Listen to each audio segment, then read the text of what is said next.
Well, good afternoon, everyone, and welcome to today's webinar. I am Susan Ryan, the Senior Director for the Greenhouse Project, and I'm thrilled that you decided to join us this afternoon and spend a part of your day with us. So, it's really interesting. What a year we have been through. I think we had hoped that we'd be able to convene a group of us and do Dementiaverse, this new frontier in collaboration and learning about everything that's new, that's best, that's wonderful in supporting people living with dementia.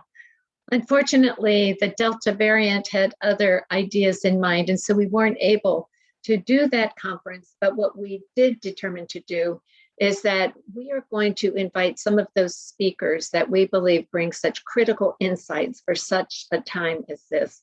And those are two of our guests today on our webinar. But before we go there, I'd like to invite you to introduce yourself and your organization in the chat box. I think, we do the very best we can to connect with each other, albeit via Zoom. And so if you would do that, that would be great. And I'd also like to welcome Jessica Kraft. And really, thank you, Jessica, for your sponsorship.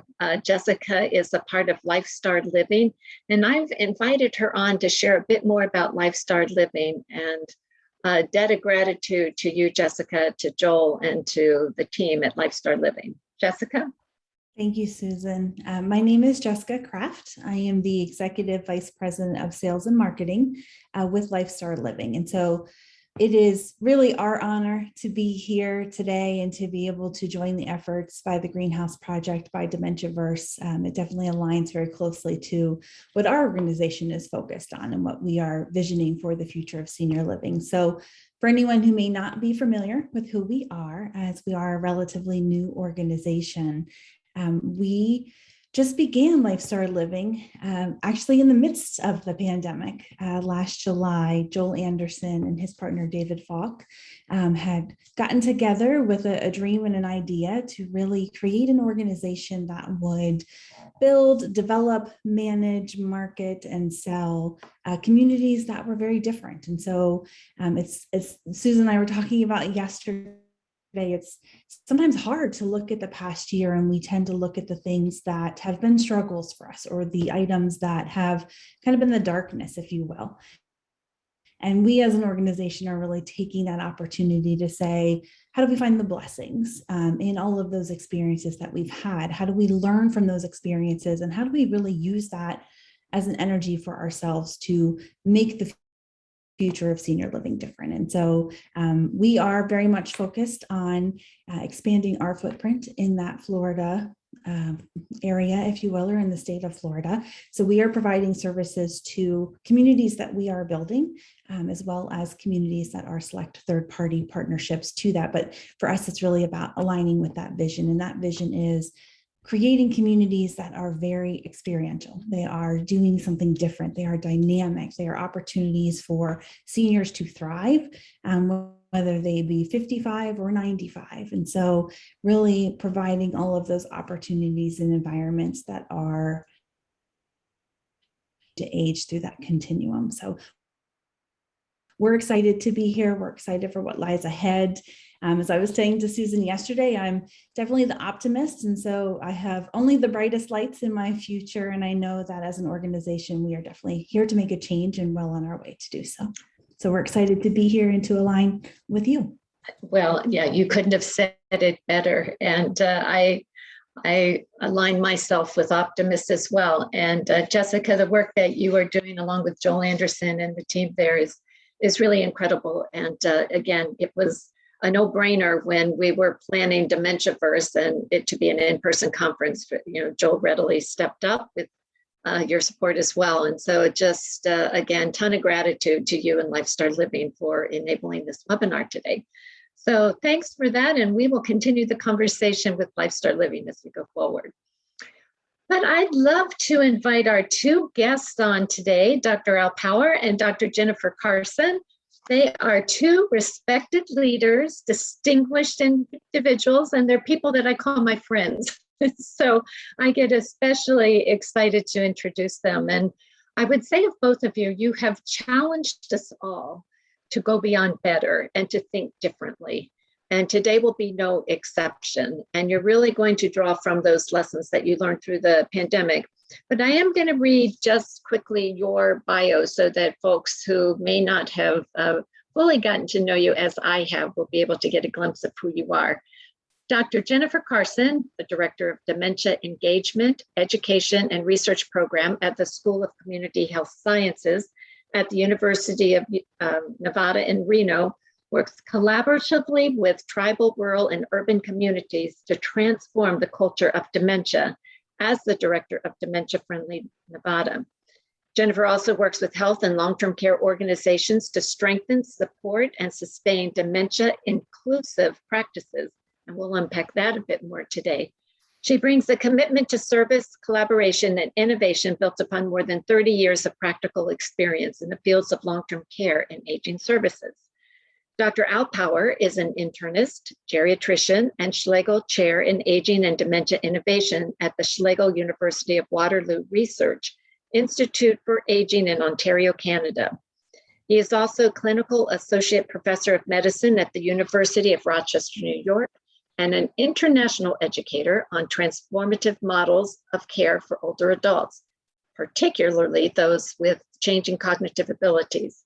Al's book, Dementia Beyond Drugs, was named a 2010 Book of the Year by the American Journal of Nursing. His second book, Dementia Beyond Disease, Enhancing Wellbeing, was released by Health Professions Press in June 2014. I met Al while he was a part of the leadership team at St. John's in Rochester, New York, and that's when they were developing their greenhouse homes on the Penfield campus. And they're the only community integrated homes in the United States. But I can tell you that I quickly resonated with so much of what he was talking about, and certainly that person first approach to supporting people living with dementia. What you should know about both of them is that they're working on a new book together. And beyond that, they are incredible, creative, fun-loving musicians. They sing, they play, and they're just so much fun. So it truly is my joy to welcome you and to just thank you once again for all your contributions to, making it a better place as we grow older. So over to both of you. Thanks so much. Thanks so much, Susan. It's great to be here. Jennifer will be joining us in just a moment, but it's great to see people internationally again, Canada, and a couple of people from New Zealand, at least on the call. So that's just wonderful as always. I'm going to just start with a couple of introductory slides and questions. So I'm just going to share this very quickly. I hope you can all see that. There we are. Okay, so this is what we would like to try and do today. First of all, try to describe the unintended harmful effects of quarantine and social isolation on elders in nursing homes. Name 3 structural and or operational features or more, 3 or more, that have led to better outcomes during the pandemic.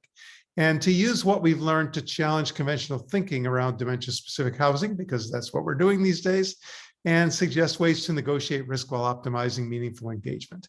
And we'll try to leave lots of time for discussion. We have a couple of poll questions to start.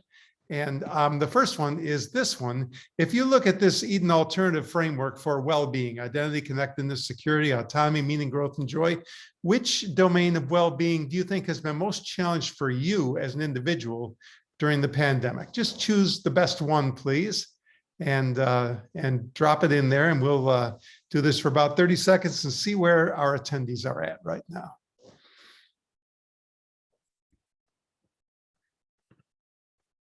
Oop.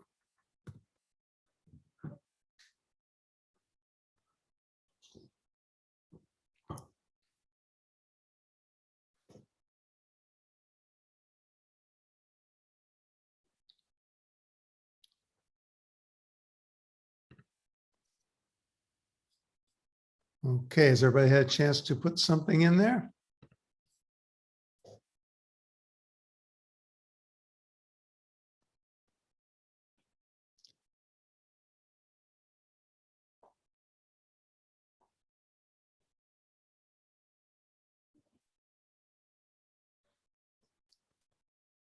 Janet, if you can tabulate that, hopefully it will come up on the screen. Yep, there it is.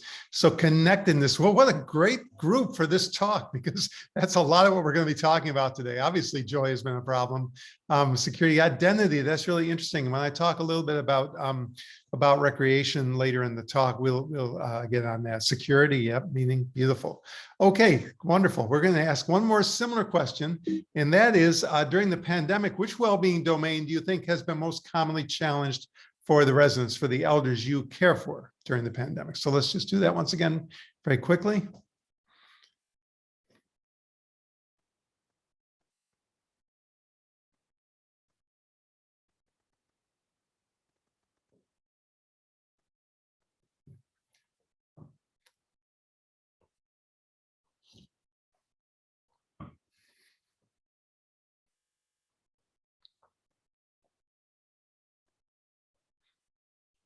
Okay, just a few more seconds and then let's wrap it up and see what you think has been most challenged.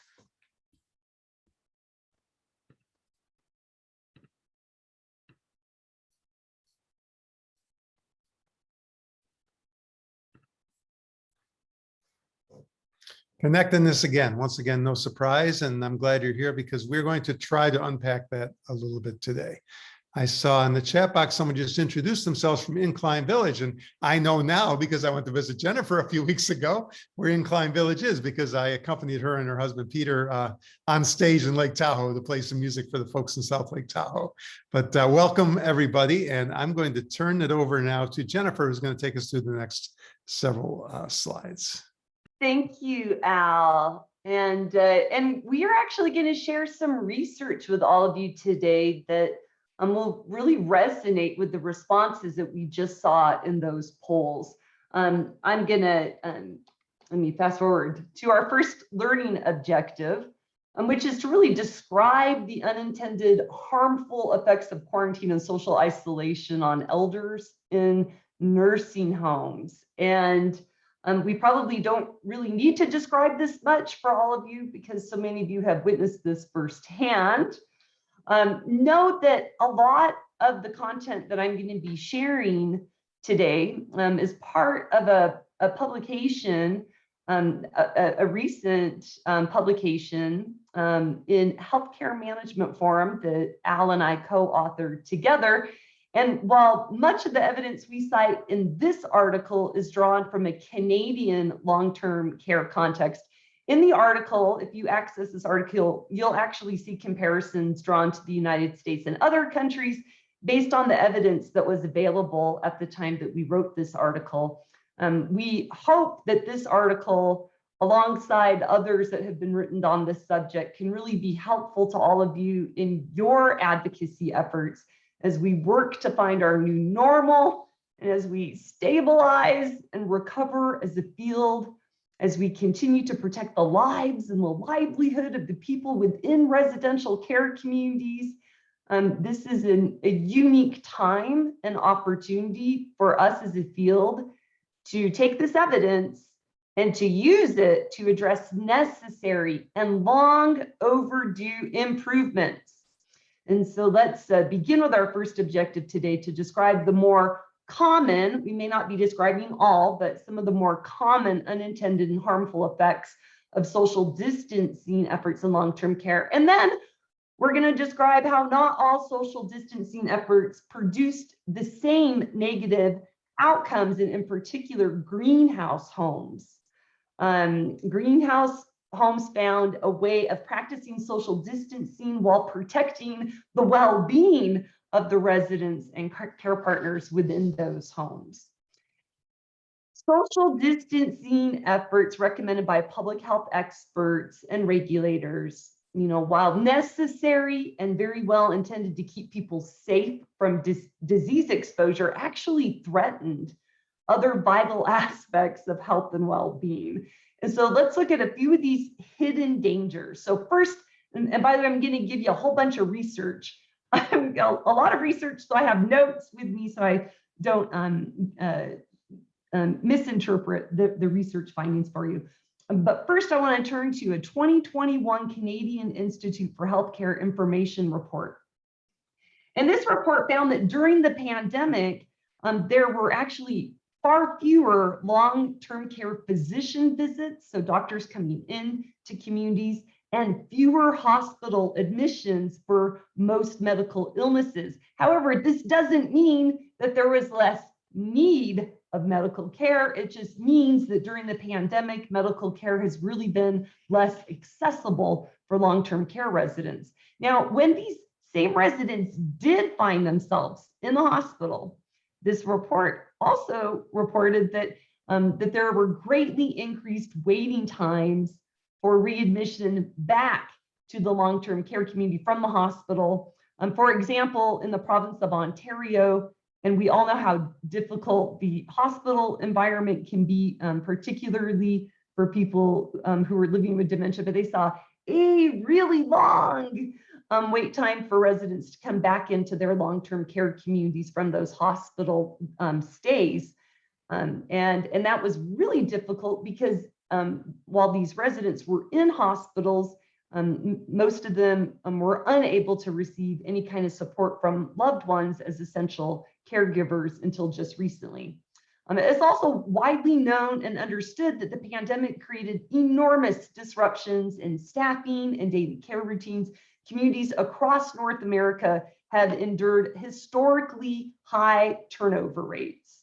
In fact, we're seeing a major exodus from long-term care. And some of this stems from the high risk of COVID-19 infections, but some of this also stems from a lack of critical resources such as childcare coverage and mental health support. In addition to attrition, nursing homes have also experienced shortages due to employee care partners calling in sick or calling in because they are potentially sick.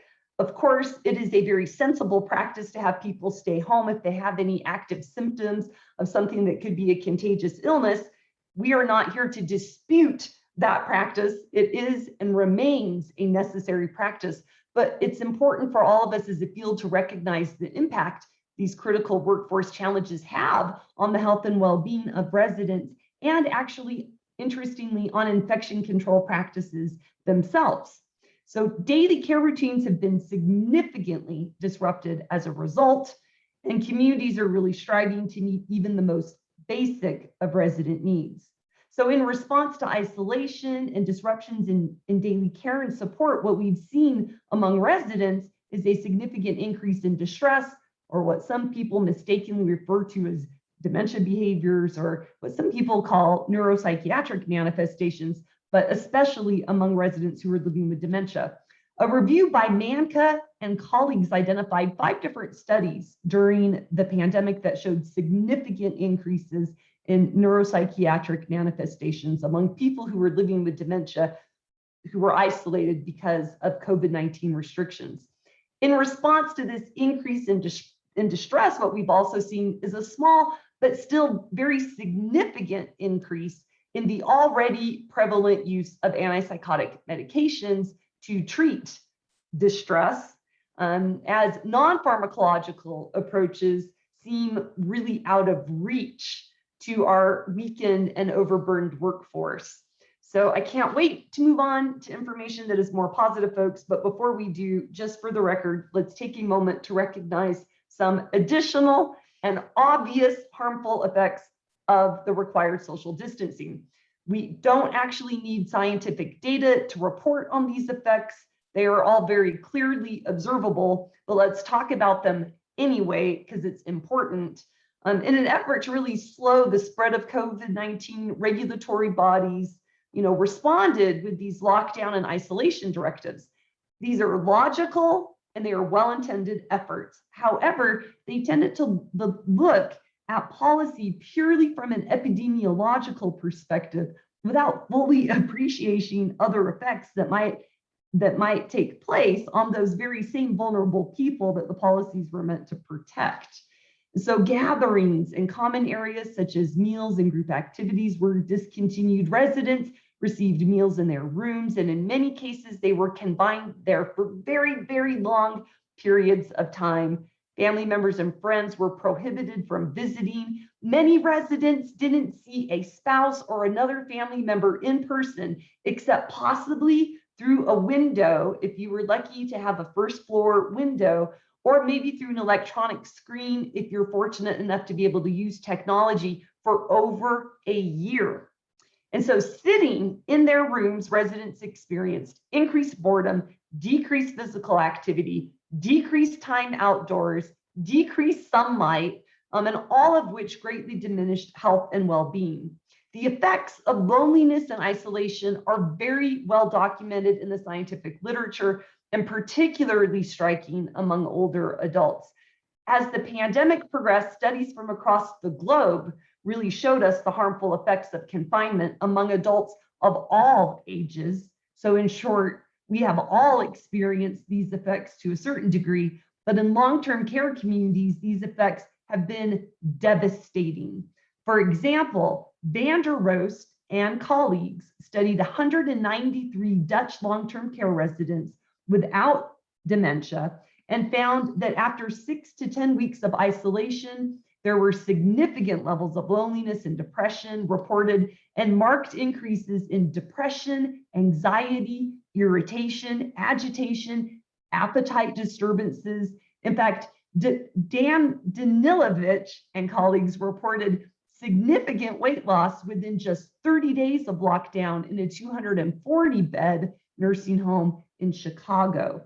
So among people living with dementia, the effects of isolation and being deprived of family contact can be even greater. Al and I looked at a study that came from the Alzheimer's Society UK. They surveyed staff members at 128 nursing homes and showed almost an 80%, these staff members reported, 80% of them reported a significant deterioration in the health and well-being of residents. Anecdotally, what Al and I have observed and what we have heard from colleagues is that generally speaking, the pandemic and our field's response to it, while logical, have actually led to increased surplus safety and some serious backsliding into medical and institutional ways of working. So when we say surplus safety, what we're talking about here are situations in which risk is reduced at all costs with no consideration of the potential upside of those risks. And so, this is the thinking that we're going to keep you safe, even if it kills you. For example, let's think about the decision in the first part of 2020 to isolate residents from any in-person contact with family members. Did this effort help reduce risk of an exposure? Yes, of course. But did it take into consideration the upside of that same potential risk? Well, perhaps not as much as it should or could have taken into consideration. And in 2021, recognizing the harmful impact of this particular social distancing effort, long-term care communities have gradually reopened to visitors. But this is an invitation for all of us as a field to reflect on other surplus safety efforts that have been implemented as a result of COVID-19 that have not yet been adjusted. And there are plenty of practices for us to reflect on. It's an important concept for us to really keep front and center as we continue to move forward into a recovery phase.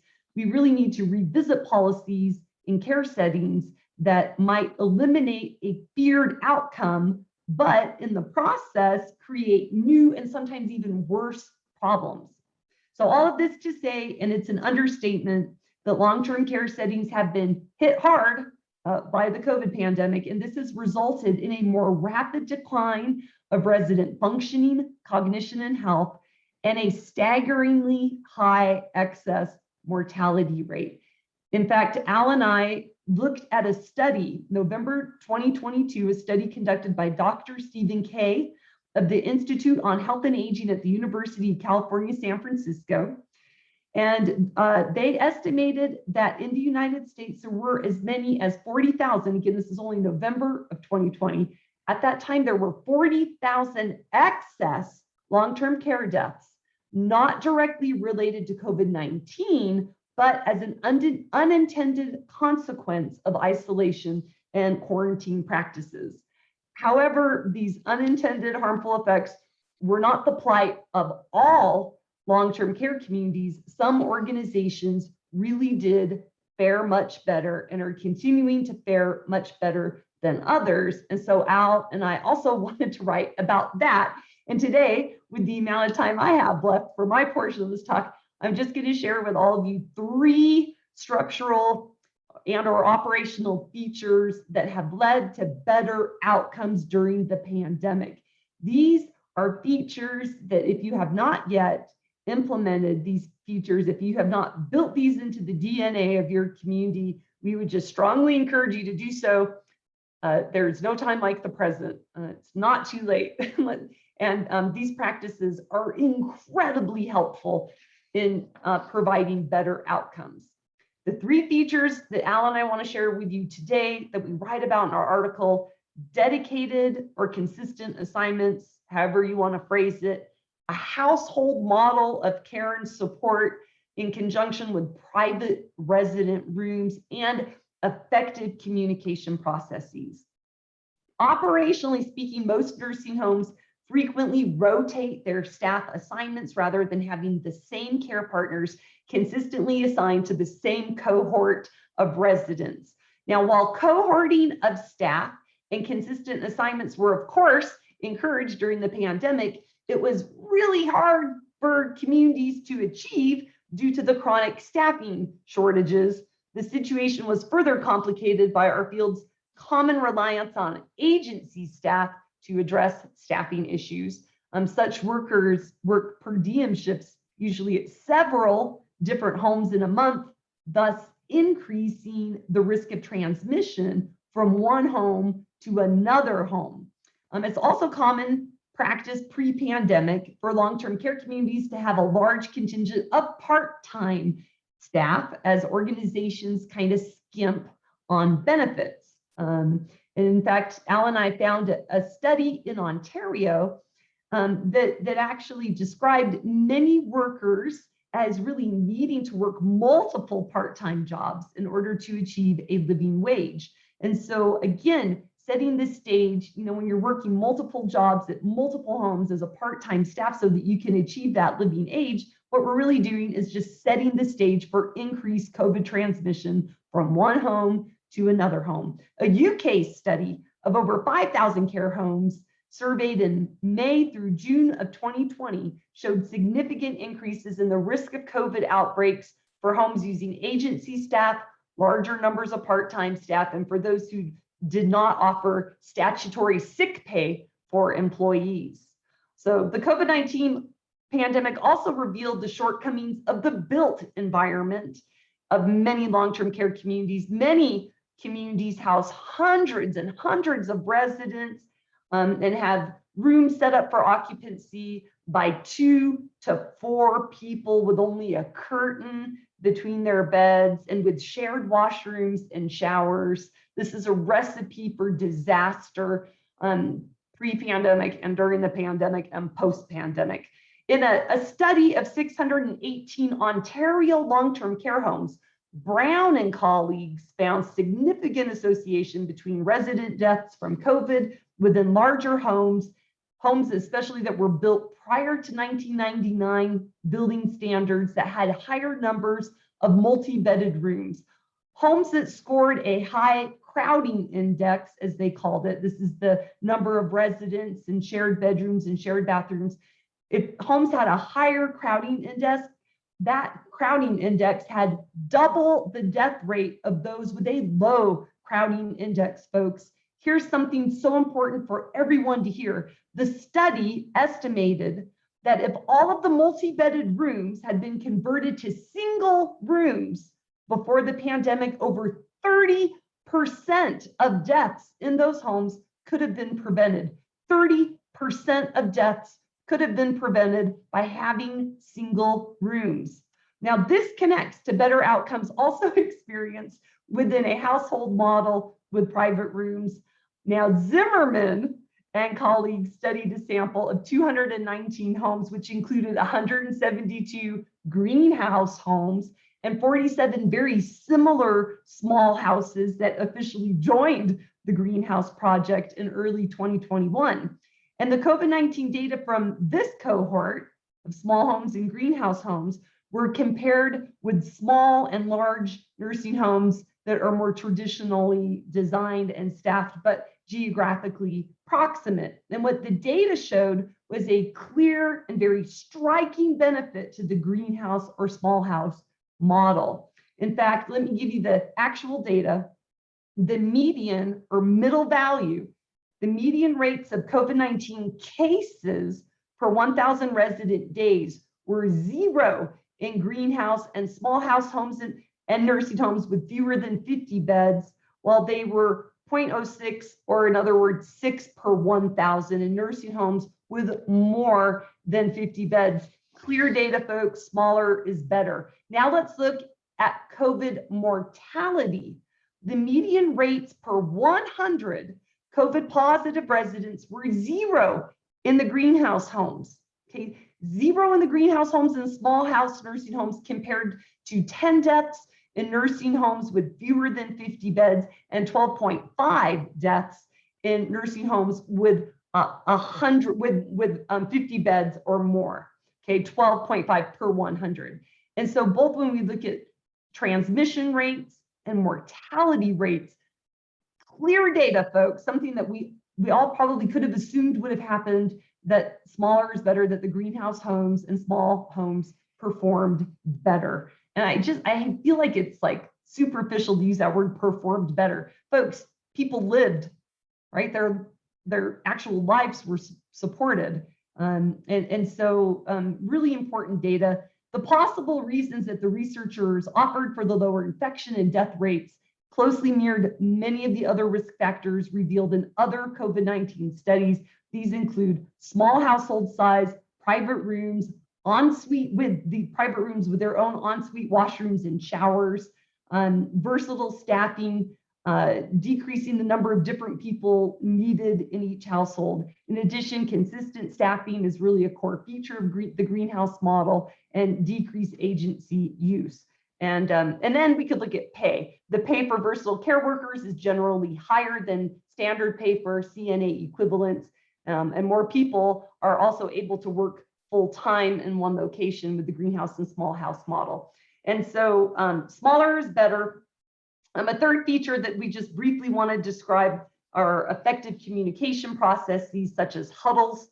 And on this subject, I just really encourage all of you to check out a study by Brandles, Brandles, and colleagues, published in March of 2021, that showed by leveraging huddles, we can really improve our COVID response in nursing homes. When I think about huddles, for some of you who may not be familiar with that practice, at Schlegel Villages, a provider organization in Ontario where I used to work and where Al Power currently works, they use huddle as an acronym to describe having useful dialogue daily, linking everyone, huddle.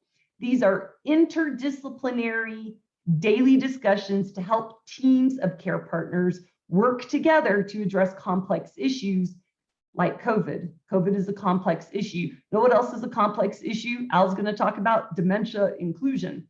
And so here's what Brandles and colleagues found in their study. And I'm going to read directly from their article so that I get the data right.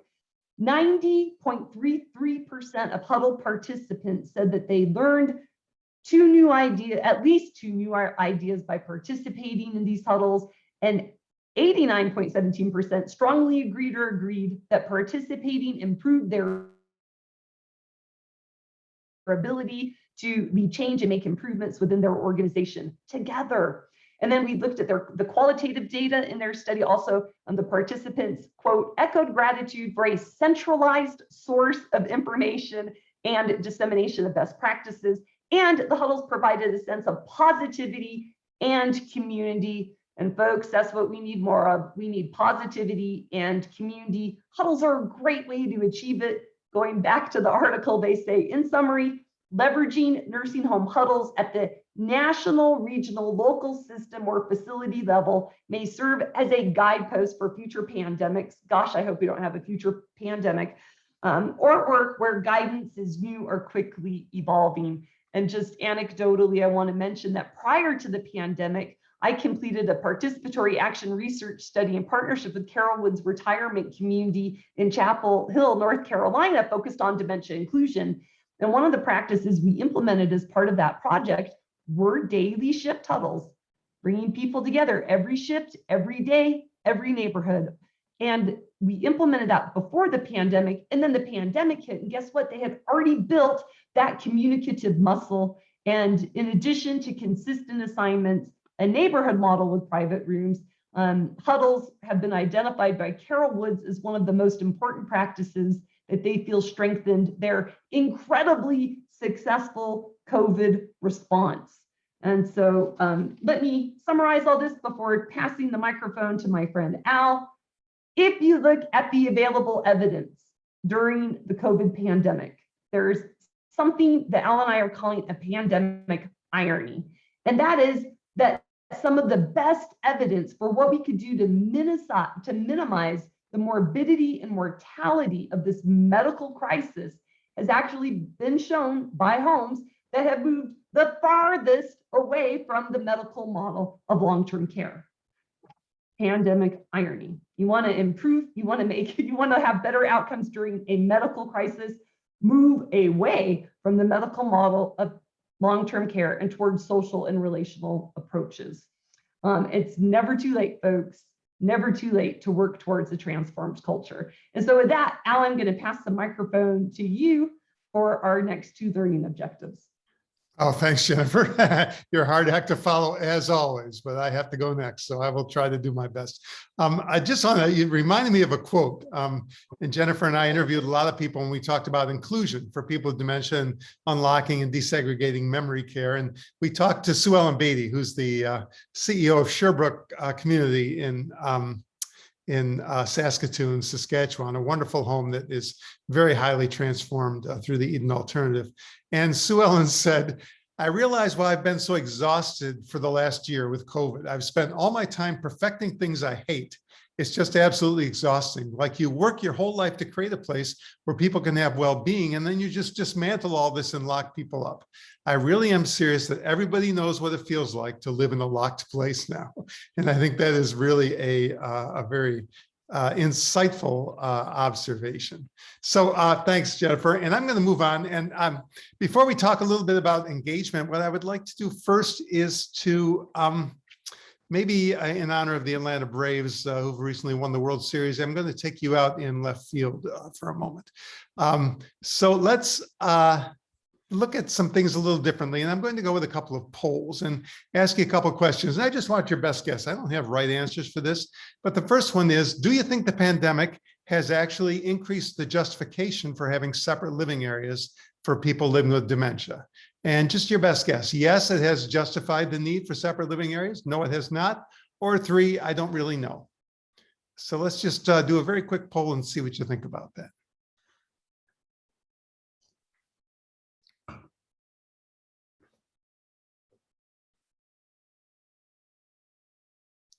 While you're voting, I'll tell you, this was very important to us because we were working on this book before the pandemic hit, and it has really led us to examine what we're doing and sort of interrogate our process and say, has the pandemic changed what we're writing about? Has it changed our thinking? How do we have to adjust our thinking based on what we now know can happen in long-term care? Okay, let's see how this poll is coming out.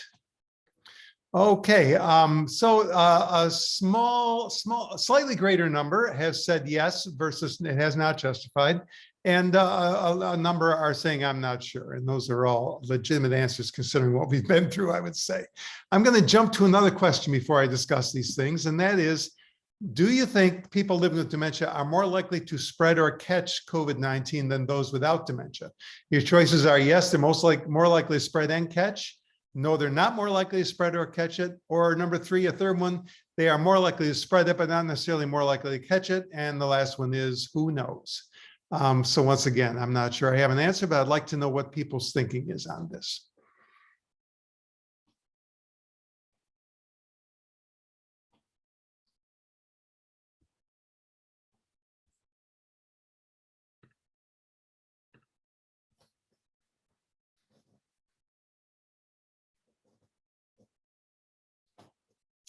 Okay, let's see where people are at with that question. Okay, a bit more likely than not. I'd say about twice as many people said more likely than not. A few said, well, maybe they'll spread it, but maybe they won't catch it more. And a quarter are not really sure. I'm with the 25%, but I do want to add a few observations about this just to show how I've been kind of trying to think a little bit outside the box and challenge some of these ideas. But the first thing I'll say is for those who think that people with dementia are more likely to spread the virus, and there was a slight majority that said that people should be living separately. Is there a moral conflict? If you think people with dementia are more likely to spread or catch it, is there not an ethical or moral conflict with putting all those people in one place where they are more likely to infect each other? Is their health less valuable than those of the people without dementia who are being protected from them? So just a question. I don't have answers for these, but these are the kinds of questions that come up in my mind. I might remind people that while we have all seen people with dementia who cannot remember social distancing and infection control practices, and we've been very concerned about what to do with people during the pandemic who may be COVID positive or who may be at risk of getting infected, who can't remember these things, I will remind you that while that is absolutely true of dementia, we have seen a lot of people without dementia who do not live in long-term care who have been totally irresponsible about social distancing and infection control practices. And while a person with dementia might put another 20 people in a living area at risk, we have seen people at concerts, at political rallies, at different gatherings, at spring break, who have put thousands of people at risk. So once again, do we justify separating people by cognitive issues? Are we holding them to a higher standard than the rest of us who do what we think we are entitled to do during a pandemic? Just another question to raise the question in your mind. But here's something interesting. And that is, Jennifer just told you about the greenhouse outcomes. Only 19 or 5.2% of greenhouse homes are actually dedicated for people living with dementia. All the rest have people with and without dementia. And I would say, based on other long-term care numbers, probably if 12 people live in a greenhouse, at least 7 or 8 of them have dementia and some people do not. So if the greenhouse infections and deaths were so much lower, even though we're not aware of a study that's actually looked at this for all homes, it makes you wonder, is it really the dementia that makes the risk of infection and death greater? Because the greenhouse kind of put the lie to that and said, well, we have people with and without dementia living together in 95% of our homes, and look at our outcomes compared to traditional long-term care. So the differences we see may be related to other factors besides the dementia. And I would go on to say, hang on, that we may be blaming dementia for the contagion when actually such people living in an environment with all those protective factors that Jennifer mentioned are actually not at a significantly different level of risk than those without dementia. So maybe we're viewing risk only within the box that we've created with our particular model of care. Maybe it's not as big a component of dementia, it's much more a component around the fact that we have crowded living areas, double rooms, rotating staff, agency staff, et cetera, that we're blaming dementia for. And maybe that's why we're getting in trouble with these ideas about what this pandemic means. Here's another example. And, you know, I've been talking to Susan and Jennifer privately about this next one for over a year, but I haven't mentioned it publicly before because I think people are going to think I'm totally insane. But I'm going to mention it today because I think it feeds into this. And that is, I've always questioned the idea of cohorting. Now that seems idiotic. It seems like a no-brainer that people who are COVID positive should be moved to cohort living areas. But also keep in mind, if you're living with dementia, to be suddenly moved to new surroundings with new care partners, that can be incredibly disruptive and can be very harmful to people too. And that happens certainly when people are being cohorted to other living areas. So maybe the need to cohort is also more due to the structural and operational factors.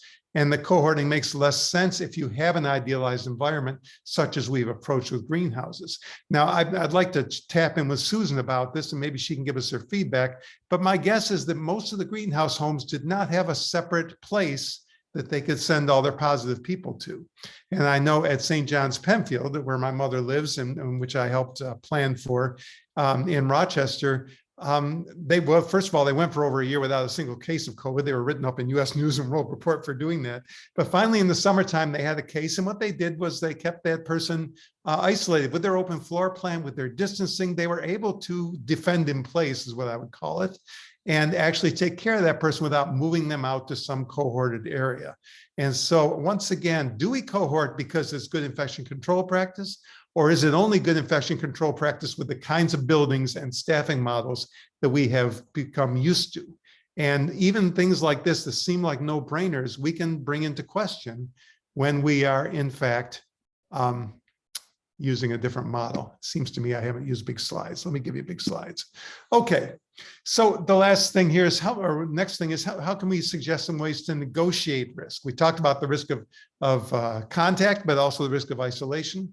How can we optimize meaningful engagement? Well, first of all, let's look forward to the holiday season. Now that we've seen the harmful effects of surplus safety and isolation, how can we find a better path forward? Here's some ways we can negotiate risk. We have one thing already that we did not have a year ago. We have an effective vaccine. So we want to vaccinate elders and staff and as many visitors as possible. Now we know there's a mandate for long-term care coming up in the US January 4th, but that's 2 months away. We can't wait for the government to force this before we do it. We need to work to vaccinate as many people as we can as soon as we can. And I'm not going to be political here. I'm going to give you medical facts. The safety of the vaccine is not debatable. Neither is the serious risk to elders, even those who have been vaccinated. And the people I've known recently who have been vaccinated, who have had serious breakthrough infections, were all people who were very old and or had underlying medical conditions. The people that are dying of COVID are either vaccinated people who have underlying illness or people without vaccines. And that is basically about 99% of what's going on in our country. So when you have the vaccination and when everybody around you has been vaccinated, we can go back to kind of like our usual universal precautions. We don't have to do a lot extra because we have that protection. And don't forget that, as I said a year ago in one of our webinars, visitors can follow the same education and precautions. A coronavirus doesn't know whose hand it's sitting on, whether it's a team member or whether it's a visitor or a volunteer. If people use the same precautions, then they should have the same risk of spreading or not spreading an infection. And I do believe it is very reasonable to require extra precautions to be followed by anyone who is not vaccinated. And lastly, get flu shots. Don't forget that increased mortality comes from any underlying lung disease or compromise. If your immune system and your breathing are compromised by a case of the flu, and then you're exposed to COVID, you are more likely to die. And that applies to both the people who live in long-term care and the people who work and visit there. So don't forget your flu shot. Now, I know that a lot of what Jennifer said may have seemed daunting to people that work in some of the older models. You know, we can't immediately change the building. We may not be able to immediately get more staff or change our pay rates, but we can try to get as close to those protective factors as possible in our current environment over the next couple of months. So here's some ideas about that. First of all, staff assignments. Now, once again, you may be short-staffed, but be as consistent as possible. And especially, if you can't do it all the time, make sure you're consistent when providing personal care, when doing intimate care to people, which is the most difficult for people to experience, and especially for people living with dementia who are not going to want to have 15 different people taking their clothes off in the course of a month. To try to incentivize staff to work extra shifts versus hiring agency. In my first book, I talked about my work at St. John's Home, and back in 2003, over a period of 18 months, we eliminated hundreds of shifts of agency staff per month and went agency free, and had amazing outcomes over the next decade while I was there. And one of the many things we did to work to eliminating agency staff was we would pay people extra to either work short or work a double shift instead of bringing in that agency person. We could use the money to do that. And frankly, people that might have been going to a second job elsewhere said, yeah, I'll take time and a half to do another 8 hours or to work with one fewer CNA. And I'd rather do that than have to lead somebody around who comes in and doesn't know the organization or the elders anyway. And we want to find ways to incentivize more full-time positions. We want to find incentives for staff to not work in 3 different places, but this also means management's got to step up, because let's face it, Part of the reason we do this is because we don't have to pay benefits if people are not full-time. So we have got to put our money where our mouth is, and we need to get full-time staff so that we have better relationships, better interactions with people, particularly living with dementia, as far as trust, familiarity, understanding communication difficulties, understanding distress, but also not spreading viruses around. And we need to begin to find ways to break down those silos and increase the versatility of people's roles. You may not be able to have Shabbazim throughout your organization like the Legacy Home at St. John's has done, but you can certainly start to teach engagement to other people who are not TR staff, et cetera, et cetera. And we'll talk a bit more about that. So a few more ideas. Oh, we're running short of time. So I'm going to move just a few ideas of how you can do this. If your census is down, as it often is, you got some empty rooms, well, turn those doubles into temporary privates. Don't have two people in a room with another empty room on the hall. That is just crazy. Look into, instead of putting everybody in the same shower room, try to find some people that would do better with in-room or bed bathing techniques to keep people out of that communal shower. You could use your larger areas for some spaced engagement so people aren't isolated. You can help people move around along with staff, volunteers, family members helping out. We asked Heather, a CNA from CenturyCare in one of our book interviews, what do you do with the people with dementia that can't stay in their room during the pandemic? She said, you got to walk with them. You can't, it's ridiculous to ask anybody to sit in a room for 10 days, 14 days. You got to walk with them, find a way to do it. And you can do that. You can use cueing, avoid those traps of ineffective things like redirection, distraction, deception, which are staff-centered solutions. They're not person-centered solutions. They don't get to root causes of people's distress or needs. They just try to kick the can down the road. And you may need to adjust your staffing patterns for people's needs. And you can go to the March Madness basketball to think of different ways to do it. You can do one-to-one if there's an individual who needs to get out and walk. You can do more of a zone if there are a few people, and you can have people covering certain areas to cue and help direct people, or to take people outside. And as Jennifer said, lots of huddles will help you find solutions with your current situation. My colleague, Dr. Kate Dupuis, who's one of the Schlegel specialists up where I work at the Research Institute for Aging, did a study recently where she looked at nearly 300 rec therapy staff, and they saw major shifts in their role during the pandemic. And these are some of the shifts. Their programming went from large group to much more one-on-one interactions in small groups. They found novel use of space using hallways, et cetera. They were dropping off equipment for solo use for people and doing a lot more of the cleaning and disinfecting type work that other people may have done in the past. Their visits had been switched to assisting virtual programming or window visits or transporting people for window visits. They had a learning curve. They had to learn how to use technology. There were supply issues, but a lot of their time was spent on screens instead of face-to-face or helping people be on screens. They were doing more daily activities too, helping people with meals, helping people with other usual daily activities as they were able. And lastly, they were participating in some of the safety practices too. So the realities of our situation say, here's some things we can learn from that. First of all, smaller is better. For many, small group or one-to-one activities are better. They're more engaging, they're more meaningful, and they're going to be safer during the pandemic. Connectedness is critical. Facilitating correct connectedness, whether it be in person or virtual, is going to be critical in the upcoming holiday season. So ramp yourself up to find ways to keep those practices at the forefront. And remember, real life is meaningful. So another way we can do it, instead of having large group activities like bingo games or movies, focus on activities that help maintain the household. Have a person help with one activity or another rather than a large group or rather than entertainment type approaches. And lastly, how can we empower all care partners to become engagers in meaningful engagement as they interact with elders? And I've got a resource for you coming up. So here's some resources. And just as it turns out, I got an ad the other day, next week, Carmen Bowman is going to be doing a webinar on connectedness called What If Everyone Became a Connectedness Coordinator? And just looking at the ad for this, she's got lots of little tricks that you can do to get everybody involved in building connectedness, that domain of well-being that you all identified as a big problem.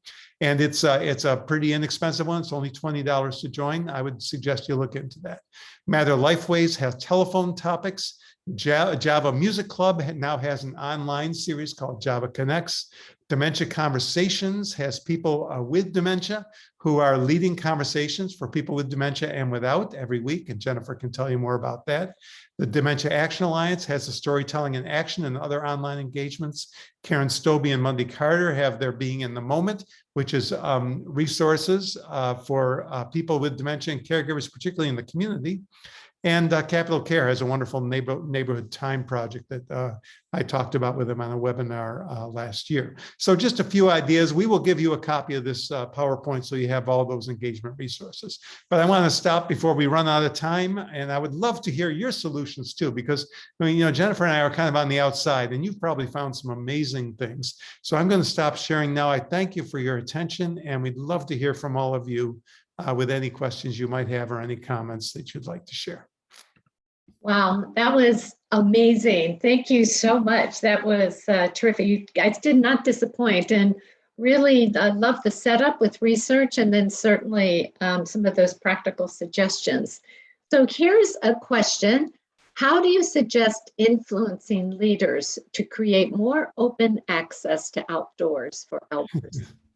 Yeah, that's a great question. I don't know if Jennifer has any ideas, but I know this has been a bugaboo for me too. Not only do the multi-story homes do not have open access to outdoors, it also, because of staffing, because of the patterns of our operations, we don't take the time to get people outdoors. If they can't immediately access it on their own, the chances of getting somebody to take some time to take somebody for a trip outdoors is tough. The other thing I've seen in organizations I've worked with is you have a beautiful courtyard, but no one's out there because if the care partners don't have a direct line of sight, they're afraid to have people out there by themselves, and so they don't let people go out. And so there's a lot of reasons why spaces either are not there or are not used. But I think in our building standards, and I know Greenhouse has as a building standard, just like we need to say it is no longer acceptable to have double rooms, it's also no longer acceptable to have a living situation where people cannot get outdoors on a daily basis. We do it every single day, even in climates like Rochester. And, you know, and what do you do when it's cold out? Well, we have these things called hats and mittens and jackets, and we go outside. What a concept. So yeah, Jennifer, do you have anything to add to that point? I think that a lack of free access to the outdoors constitutes abuse. And I think that's where I'd start. I can't imagine not having free access to the outdoors. I can't imagine that it's not already a standard that's enforced in our field.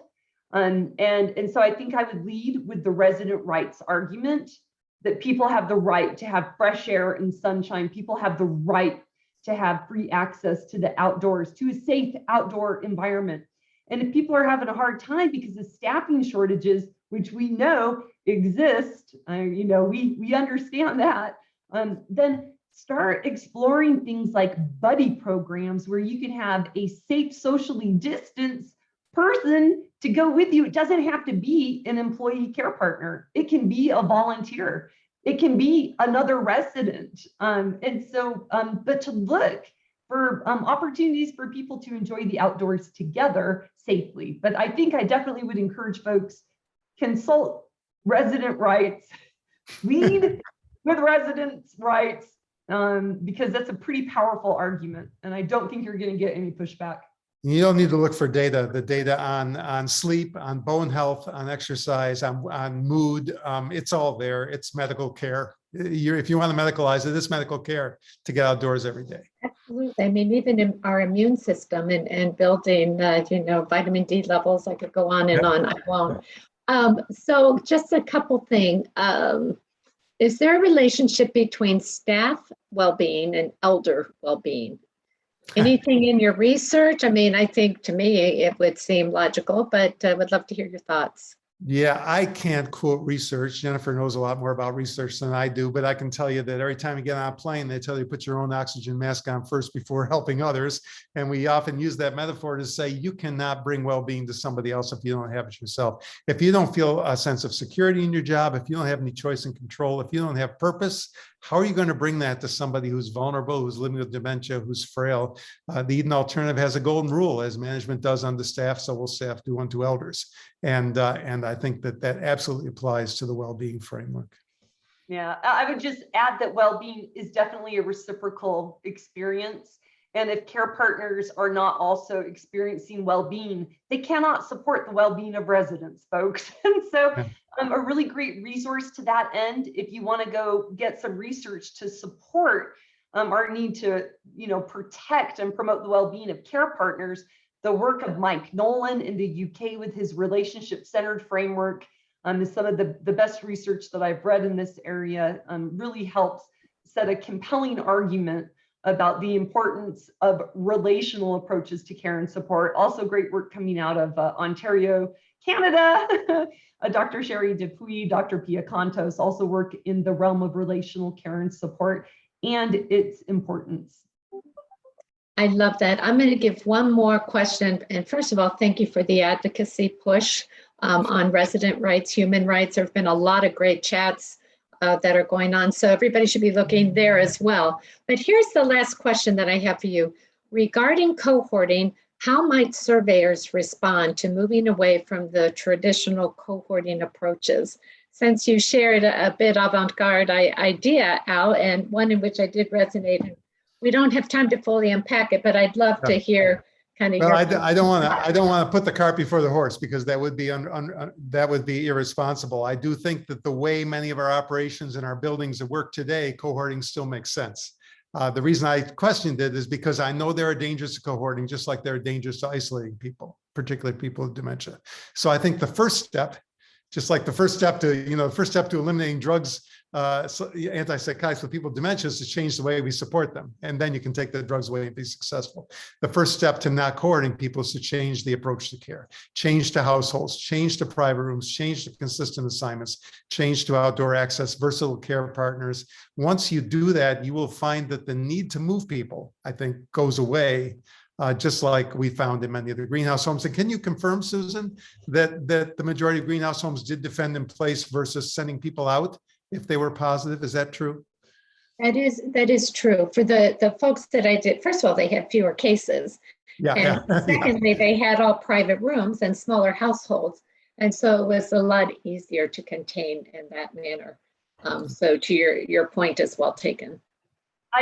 If it's okay, I got to take an opportunity while we're talking about cohorting to say, COVID is contagious, dementia is not. And so while we are questioning cohorting and looking for approaches to defend people in place, let's use those same approaches, which by the way are incredibly effective in supporting inclusive approaches to dementia care and support. I can't wait. I know Al and I need to do some more writing here very quickly, but I can't wait to share some of the ideas that Al and I are working on about dementia inclusion and challenging that whole notion that we need to, for some reason, separate and segregate people who are living with cognitive changes. And so, those same approaches that help us deal with the complexity of COVID, folks, are some of those same approaches that can help us deal effectively with dementia inclusion.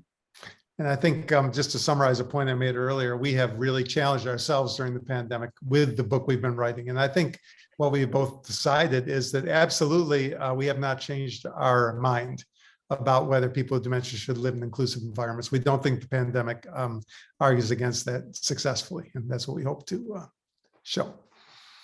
Well, we can't wait for your book. And we are so thankful to have gotten a bit of a sneak peek. And that was partially the design of this webinar, was to build upon the research you had done, as well as to give us kind of glimpses into some of the work that you're doing. Thank you both for your contributions, not just today, but to our field. We are just honored. I'm honored to know you as friends and certainly to count you as colleagues and respected individuals.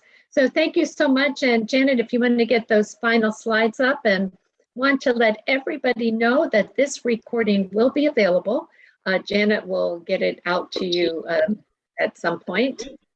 And here we go. This is just to let you know, speaking of other solutions and things that would be available, Marla from our team, our Chief Learning Officer, is going to be doing a webinar, Workforce Challenges. Anybody got them? She's got some coaching solutions, so you can learn a little bit more about the empowered workforce model and how you can really build a culture that, to the point of well-being of our staff, this is a good opportunity for you to learn more about that. Janet, we get one more. No, And- that's all. Okay, but what I will tell you, you should also take a look at the podcast, which is Elevate Elder Care. Our topic for the month of November has been on workforce. So I would invite you to check it out on Apple, Spotify, or Stitcher, or wherever you find your podcast. Thank you, everyone. Thank you, Jessica and Lifestar Living, for your sponsorship. And Al and Jennifer, once again, thank you so much. Thanks, Susan. It's an honor Nice to to be a part of this journey along with all of you. So thanks for the work you all are doing out there, and the best to all of you. Be safe and have a wonderful Thanksgiving. Take care, everyone. everybody. Thank you all. Bye-bye. Bye-bye. Bye-bye.